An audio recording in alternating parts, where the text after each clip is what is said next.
My guest today is Jason Lentzke. Jason Lentzke is the founder of Toro Performance, a high-performance endurance coaching company working with athletes, executives, and professionals who are balancing demanding careers with elite-level training. With over 2 decades of experience in endurance sport, Jason has trained and coached across all levels, from developing athletes to high performance pursuing podium-level results. Jason's approach is heavily influenced by leading performance thinkers and emphasizes building resilient athletes who can perform consistently under life stress. When I first got into coaching, I always thought my job as a coach was to entertain the athletes with just like the sexiest, most intense workouts, providing instant feedback. But there's something I've come to believe, Drew, after years of coaching athletes at every level. It's that most people don't struggle because they aren't working hard enough. They struggle because the foundation, of their life isn't stable enough to support the work they're doing. Consistency is the ultimate performance enhancer. Recovery isn't something you add in after the workout is done. It's something you allow for, and most people never allow it. We're always stimulated. I always tell people, pick up a book before bed or even after a workout, it's like you work out, you press stop save on your Garmin, you upload to Garmin Connect or Strava, whatever. You're looking at your phone, then you're looking at your work. It's just screen, input. There's no downshift. And I think it's important to recognize, if the nervous system never comes down, the body never gets the signal that it's safe to rest. And without rest, you can't adapt. Biggest mistake I see is athletes chasing intensity over consistency. A lot of athletes think if they're tired, they must be improving. That's not the case. The one thing athletes should stop doing immediately is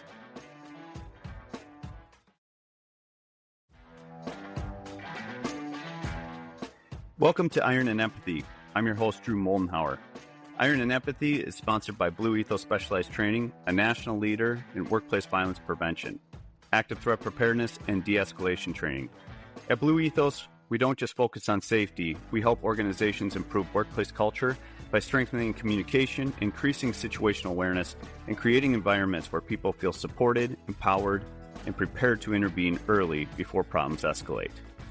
Thanks for being here. Let's get into today's conversation. My guest today is Jason Lentzke. Jason Lentzke is the founder of Toro Performance, a high-performance endurance coaching company working with athletes, executives, and professionals who are balancing demanding careers with elite-level training. With over 2 decades of experience in endurance sport, Jason has trained and coached across all levels, from developing athletes to high-performance pursuing podium-level results.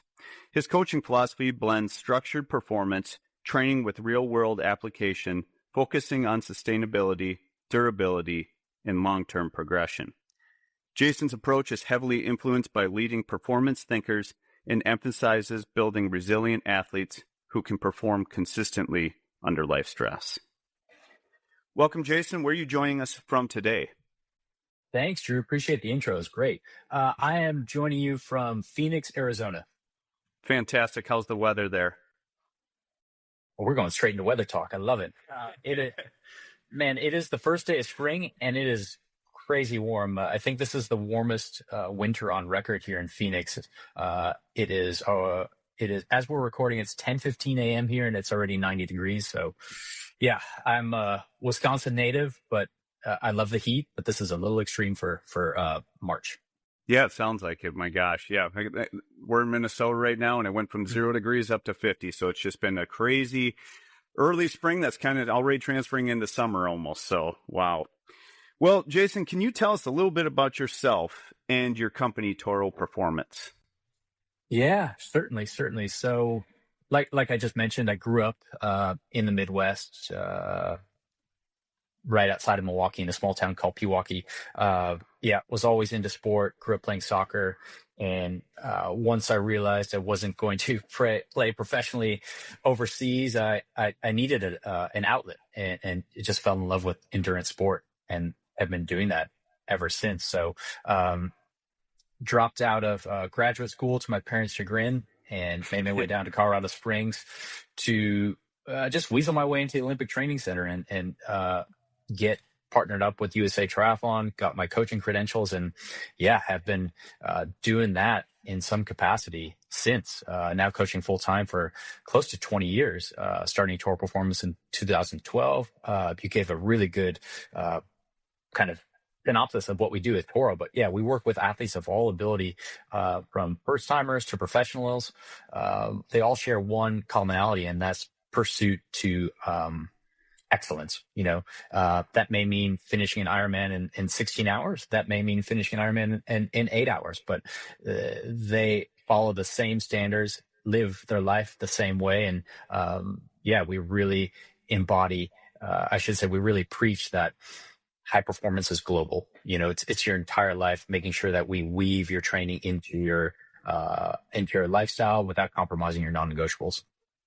I absolutely love that. And I actually used you guys for my Ironman training, and now I'm signed up for a second one. But I learned so much about it, and you guys are phenomenal with that. When you have these people that are entrepreneurs, they're traveling a lot, working a lot, you make it possible to train for that. So I absolutely love that and appreciate that about your company. You talk a lot about sustainable excellence. What does that actually mean in practice for athletes balancing real life? Yeah, it's something I've come to really hone in on. When I first got into coaching, I always thought my job as a coach was to entertain the athletes with just like the sexiest, most intense workouts, providing instant feedback. But there's something I've come to believe, Drew, after years of coaching athletes at every level. It's that most people don't struggle because they aren't working hard enough. They struggle because the foundation, of their life isn't stable enough to support the work they're doing. So it's an unpopular, unsexy message. There's nothing shiny to buy. There's no crazy metric to track, which we all love to do. It's the truth. And it's important to recognize that consistency is the ultimate performance enhancer, right? So one of the, I wish I could call him a mentor, but he's passed away.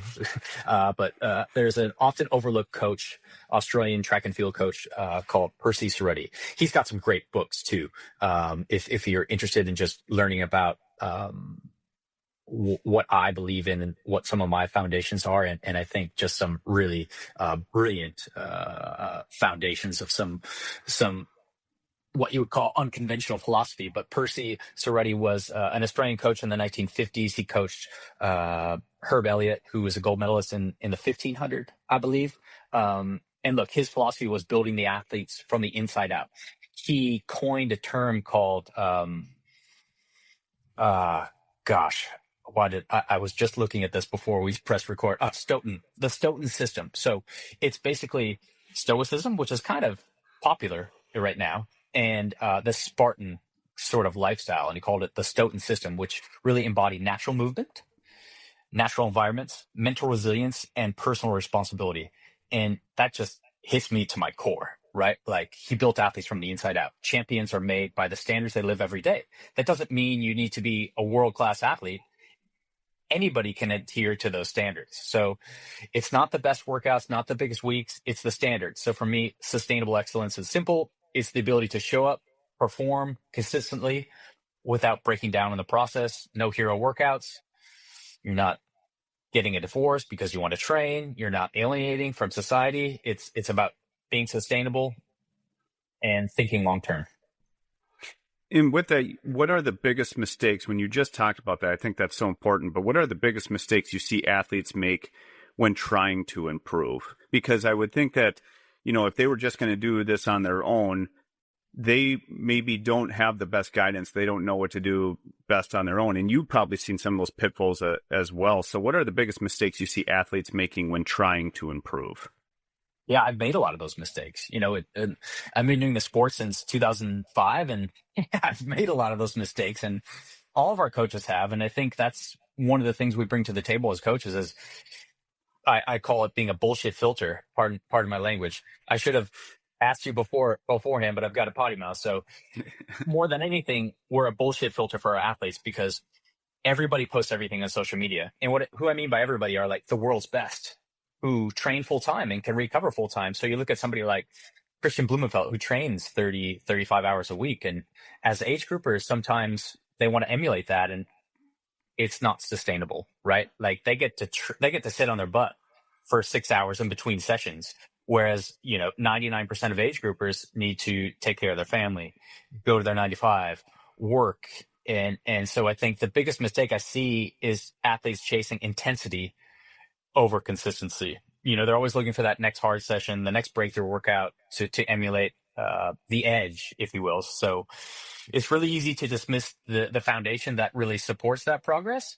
And what actually ends up happening is they accumulate fatigue, but not adaptation. And that's a really critical point of distinction there. A lot of athletes think if they're tired, they must be improving. That's not the case. Sometimes fatigue and progress are not the same thing. That's huge, right? Like, athletes tend to do the most damage on the days they feel good. They feel fresh, strong, and instead of executing the session as prescribed, they push it a little further, that extra rep, a little faster, a little stronger. But over time, that adds up, and it just erodes consistency. So you've got to stay disciplined on the good days. Don't turn a good day into a great workout. Turn it into a repeatable one. Hold back. You could go off on this for hours. I think At the end of the day, it's just doing too much and not embracing going easy, because in order to get better, you need to rest. There's an old adage from Steve Magnus, but stress plus rest equals adaptation. So you don't need to throttle yourself every session to get better. And if you had one thing most athletes should stop doing immediately, would it be that just not looking at social media of these high performance athletes? Or what would you say is just the one thing athletes should stop doing immediately? The one thing athletes I think should stop doing immediately is finishing their hard sessions by emptying the tank. I think it's an important practice to implement. Finish your hard workouts with one more rep in the tank. Save those bullets, save that ammunition for race day. It's really easy to chase a Strava segment, or to, you're running with a buddy. It always turns into a race. It's always important to recognize that the only performance that matters is the performance itself, and that's race day. Okay. So yeah, just not pushing it to over the scope of what the workout is and pushing it to the max kind of type deal. Yeah, and I think a good coach will recognize that. Like, look, we all want to do this for fun and have fun. I just want to know why the athlete did that. Like, hey, I'll say, like, how'd you feel in that workout? Talk me through that last rep. What were you thinking there? And we can talk through it. Like, I think a good coach listens to the athlete, and we figure out why maybe they overcooked it on that rep. Like, what are you seeking to validate there? Why are you feeling insecure that you need to go harder to prove this to yourself? And that's on me or a coach to rethink their training and maybe validate their fitness in another way. Excellent. And you guys did this for me really well, but I'm curious how you could share this with others, because I thought this was one of the most important things. Last year was the busiest year of my life by far, just with moving, different keynotes, growing my business, becoming a full-time college professor. And how do you guys balance structure and flexibility in a training plan with people that have such busy lives? Yeah, it's a great one. That's what I love doing. I think writing workouts is the easy part, Drew. Like, anybody can do that, but writing a week of training, so we always write training a week at a time, nothing more. But even a week, man, it's like forecasting the weather. You just don't know. I think it's important to recognize that coaching is a living system. People think it's about building the perfect plan, the sexiest workout. It's like, no, there's only one plan for one athlete in their life right now. And I'm often asked, Drew, like, well, what do you think about AI coaching? Are you threatened by this? And no, I'm not. Maybe as it continues to evolve, maybe. But I think people, number one, want that communication, that relationship, that intimate, objective feedback.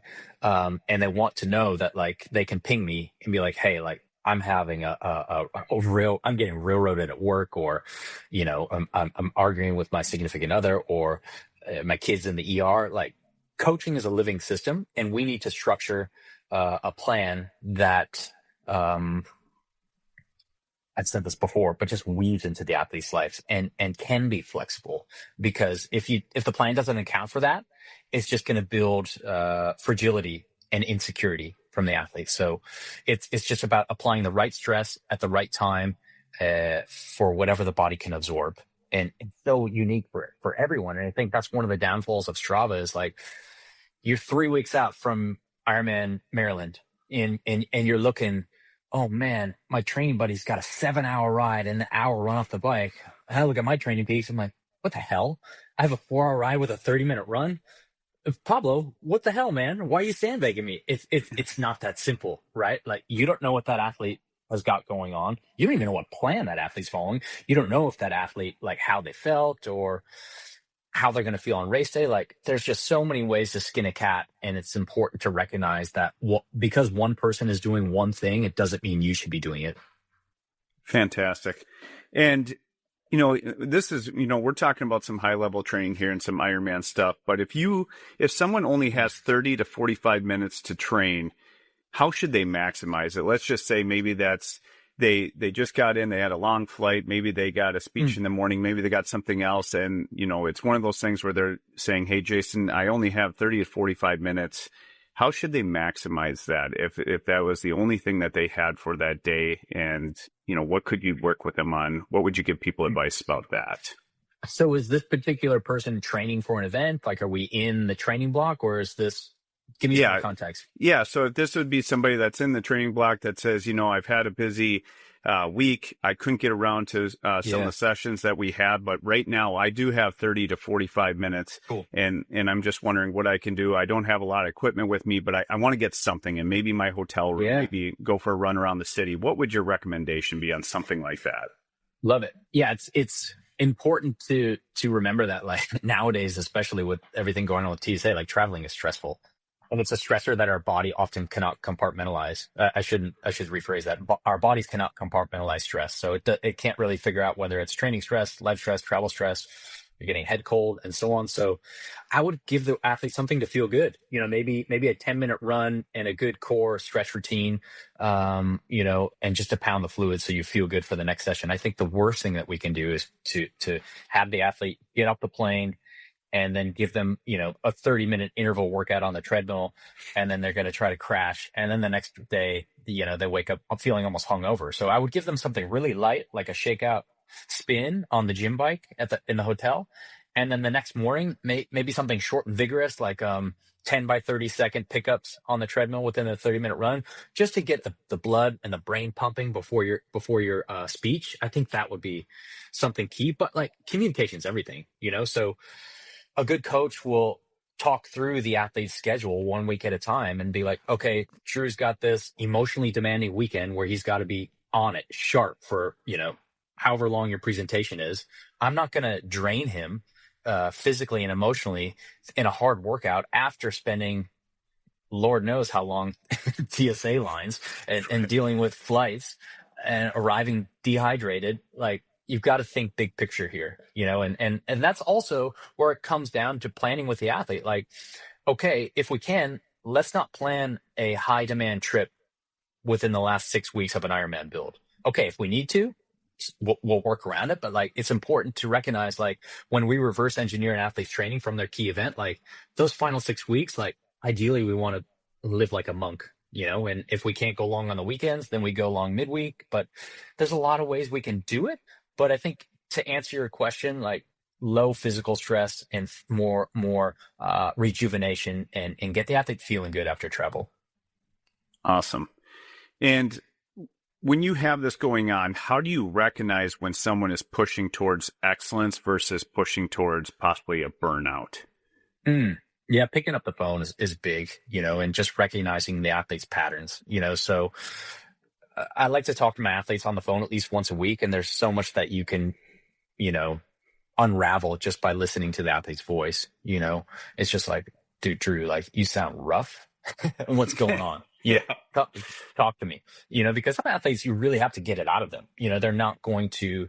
They're type A plus people. Exactly what the sports attracts. You're going to get it done. Whatever's written on training peaks, you're going to do it until the train comes off the tracks and you're just absolutely smashed. So as a coach, if we can get ahead of that, I think that's important, just to preserve that long-term development and make sure the athlete isn't chasing a workout just for the sake of chasing it. Because it's all about the long game, just like you had a good experience in your first Ironman. Now you're doing another. I can't tell you how many athletes just find a plan online, just cook themselves, and they're like, I'm never freaking doing that again. No way. That was brutal. So I think it's just about picking up the phone and talking to the athlete. And that's one thing that AI or chat will never be able to do. For sure.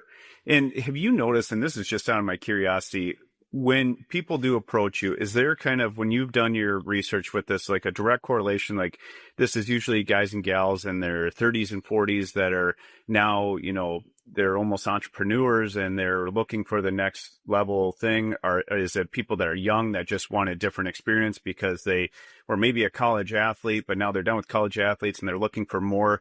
If you see where I'm going with this question, like, is there kind of a prototype or stereotype that you're seeing with, this is the typical people that I have come in that are ready for that next step? It's a blend. I would say age-wise, it's usually early 30s and up. I've had the good fortune to coach, a couple 70-plus-year-olds across an Ironman finish line, which is an awesome experience.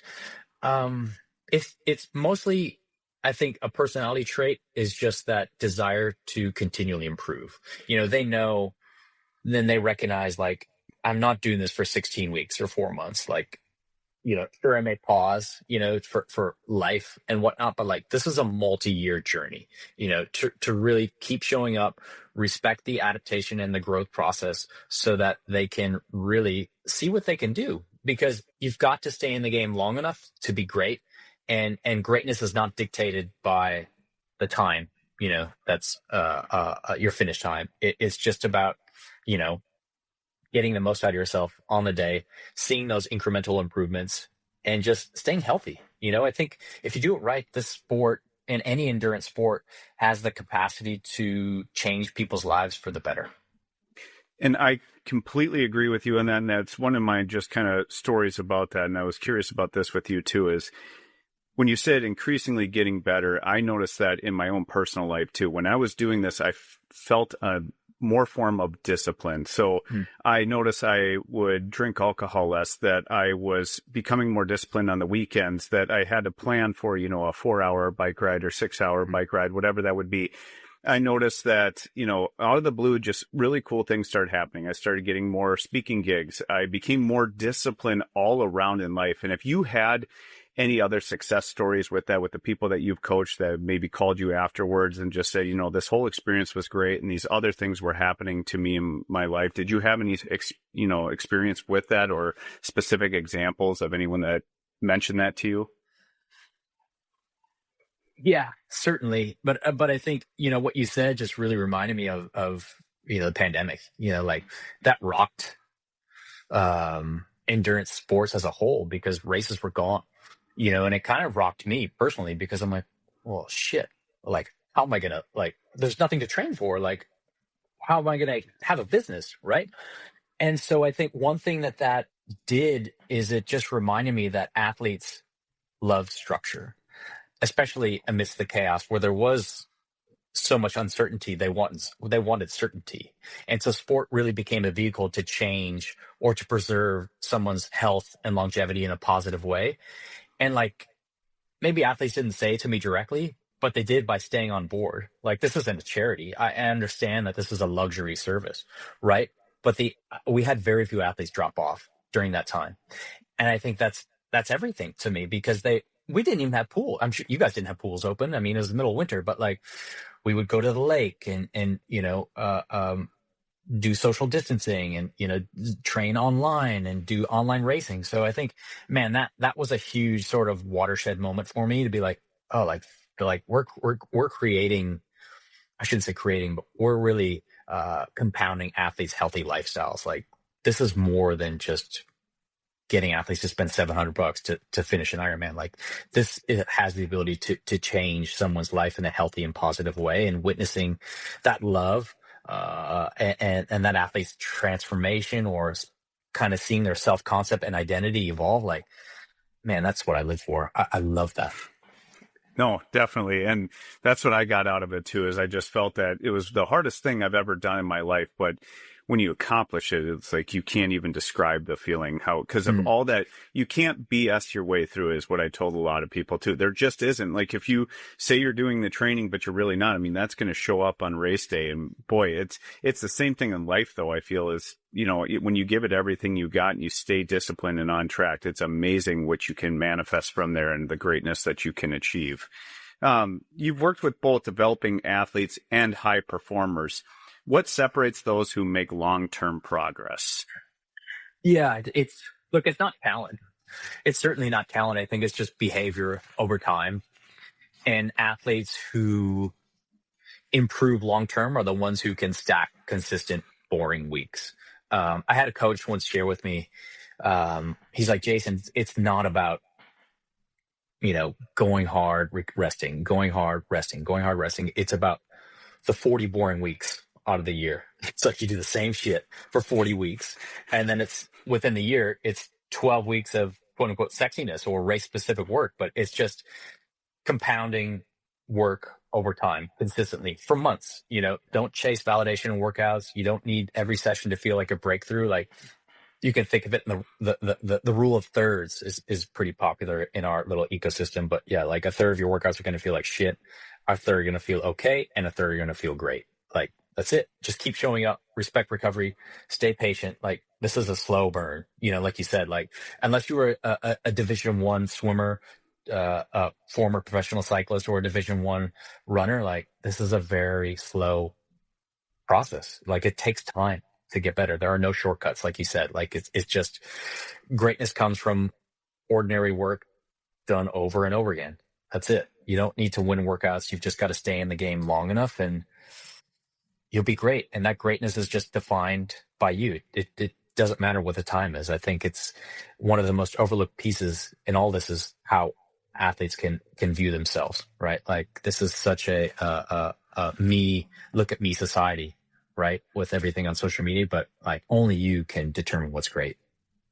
Yeah. And that's how I like how much that translates to business too, is it's showing up every day. You're not going to have good days. You're not going to have certain jobs go your way. Then there's going to be some good ones and then there's going to be some great ones. But the whole point of that is you're building every single day in that consistency. And I think that's what I like so much about the training process in training for the Ironman is it related very well to that business building and character building. And I thought that was great.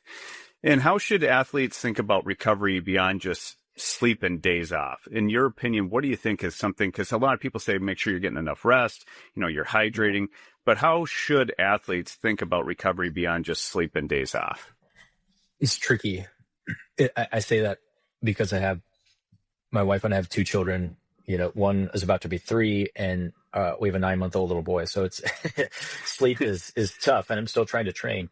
And I quickly recognize that something's got to give, right? And it can't be sleep. So it's like I've really focused more so on running. It's hard to juggle multi-sport in this phase of our life right now. So look, recovery is a core message and it's something that a lot of people dismiss. You've got the Goggins out there on social media, the Goggins types who are just like, stay hard, do it on 3 hours of sleep. Okay, bud. Like, I love the guy, but that's just not sustainable. Like, right. Recovery isn't something you add in after the workout is done. It's something you allow for. And most people never allow it. We're always stimulated. I always tell people, pick up a book before bed or even after a workout, it's like you work out, you press stop save on your Garmin, you upload to Garmin Connect or Strava, whatever. You're looking at your phone, then you're looking at your work. It's just screen, input. There's no downshift. And I think it's important to recognize, like, if the nervous system never comes down, the body never gets the signal that it's safe to rest. And without rest, you can't adapt. So what happens is they just accumulate stress. And, they think they need a better training plan or they think they need to go harder on the efforts, but it's the limiter isn't the plan, it's the foundation, and it's like, and this can manifest into little niggles, little injuries, mood swings, you name it. Your performance ceiling isn't just set by how you train, but how well you recover.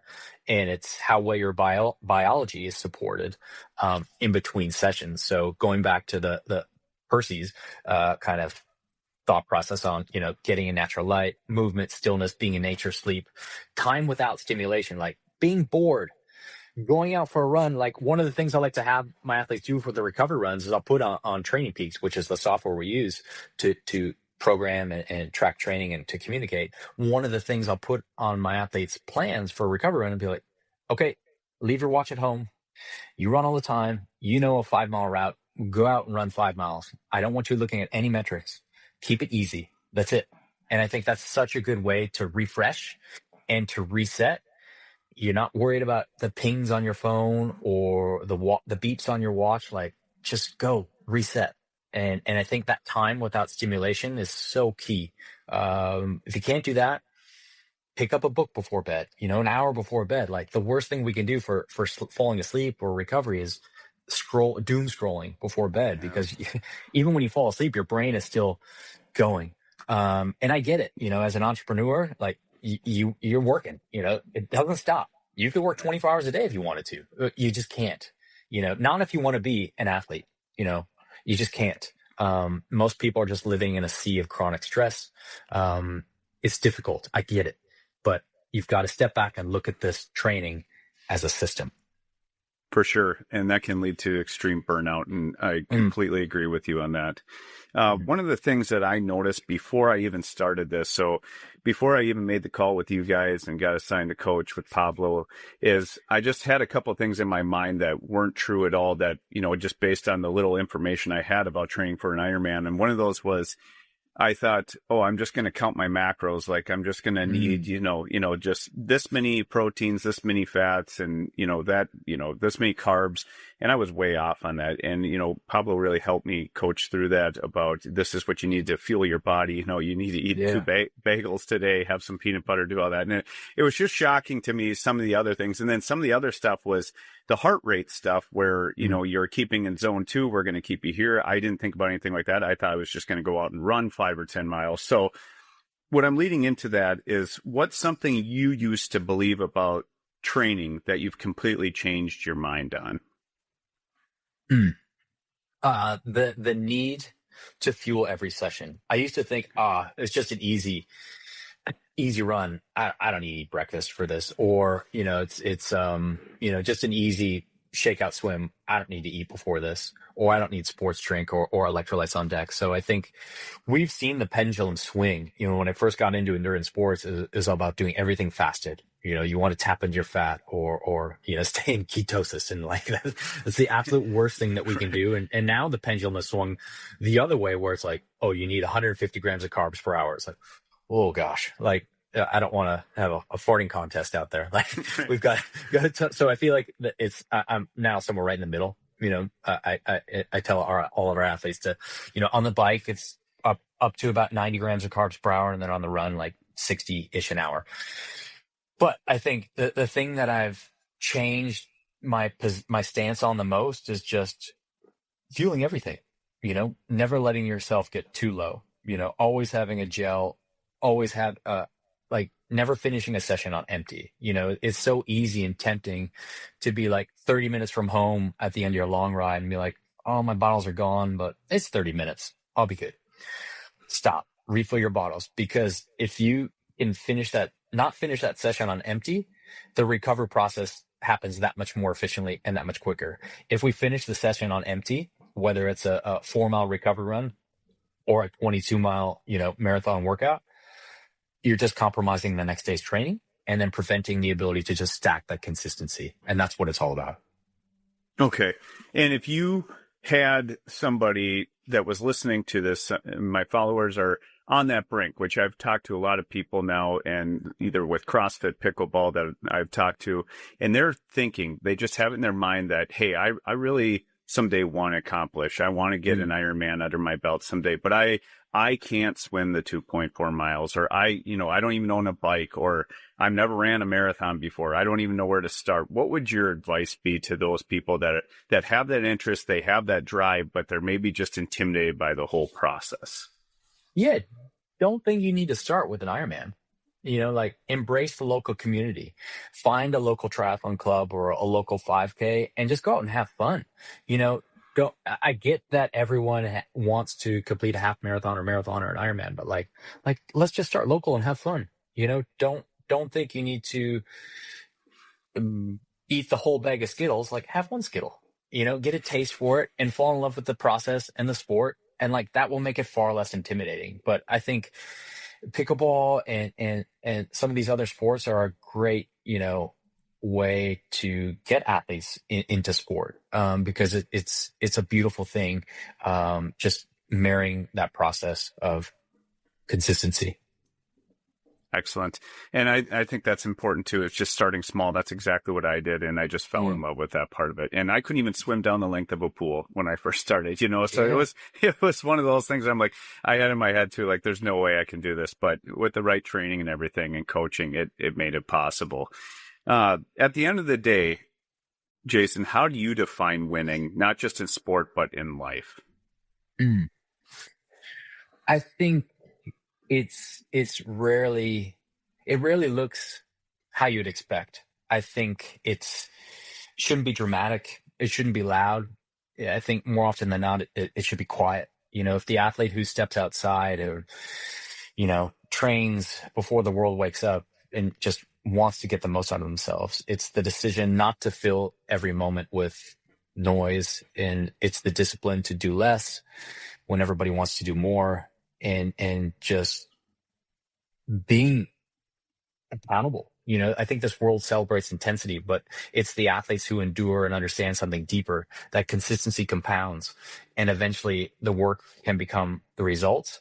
And just embracing high standards, like just carry yourself in a disciplined way, focus less on doing more, and, be good to one another. This community is so great because the sport is so humbling. And I think because sustainable excellence isn't built in a moment, if you can surround yourself with like-minded individuals, like, it just makes it that much more fulfilling, and you can rinse and repeat and do it over and over again. And yeah, like, I feel like this sport can truly help transform someone's self-concept and identity. It may not need to, but either way, it's going to help you live a healthy and positive way. I love that. Yeah. And speaking of that, with the relationships, I remember when I was finishing up my run in Madison, and it was so great because I was with pretty much a group of about 5 or 10 of us that our legs were pretty shot there at the end, but we were pushing each other. And that was so important because having that, group around you to do that. And we got to know each other pretty cool there while we were crossing the finish line. That is a moment I'll never forget. So I love that. Yeah. You make these lifelong relationships with athletes you see like 3 times a year. You just see them at the races and you just have that bond. And I think that's something so special. You stay in the sport a while and you just like, oh, hey man, like, how you doing? Like, you just have that deep connection, and yeah, you give the shirt off your back for that guy or gal. Awesome. Jason, I love everything you shared with us today. Can you recommend 2 books for my audience that you think they should read that is kind of helped you with business and becoming an athletic performance coach? 2 books that you would recommend. Yeah, I think one that's a little, maybe nobody would expect, but it's the personal memoirs of Ulysses S. Grant. And it's obviously a military memoir, but it's just, I think it's something that demonstrates intelligence, determination, and just modesty. And I think that's something that's lost in this world. And yeah, I think it just goes to speak on his character and what a true leader manifests and how he behaves. And then the other one I think is applicable to perhaps anyone in the customer service world, certainly me as a coach and like you as well, but it's called Unreasonable Hospitality. It's a relatively new book, maybe 3 or 4 years old, but it is about the journey of a restaurateur in New York City trying to become the best restaurant in the world. And they just go into, incredible detail on what they do to provide world-class customer service. And I didn't know anything about the restaurant industry, and it's awesome. Yeah. Unreasonable Hospitality. Awesome. I got to write that one down because I haven't heard of that one, but that sounds fantastic. And I know that can be a brutal business. So that's pretty cool. Yeah. I mean, the hours that they work is wild. And my coach actually turned me onto the book because he's working with some of the staff at the restaurant now who are running. They're into marathon running now. So these men and women work insane hours, and now they're getting into marathon running, which is, it's awesome. That's fantastic. And how can people get a hold of you, Jason? Website, social media, that kind of deal. How can people get a hold of you if they're interested in, maybe having you as a coach, or how can they get a hold of you that way? Yeah, the easiest way is just to get on Instagram and search for Toro Performance, or our website is toroperformance.net. But just give Toro Performance a Google and you should find it. Our logo is a gold bull. You can't miss it. Fantastic. Well, Jason, I appreciate you being on today. What really stands out is that true performance isn't just about pushing harder. It's about understanding yourself, staying disciplined, and knowing when to adjust. The strength to show up and do the work, and the awareness to listen, adapt, and grow. That's where sustainable excellence really lives. That's what Iron and Empathy is all about. Thank you so much for being with us today, Jason. Thank you, Drew.